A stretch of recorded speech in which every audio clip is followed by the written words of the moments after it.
जल्दी आजा मोरे साजना।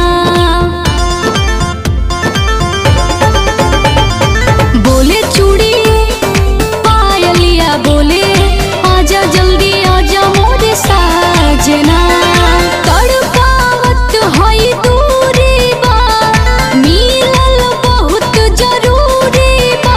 अंगे अंग मोरा मांगेला प्यार दिलदार। सुट करे नहीं पुरुआ बिहार कि आग औरी भड़ के लागल हो घरे आवत रे राजा जी हमार कि आँख मोरी फर के लागल। ओढ़नी सर के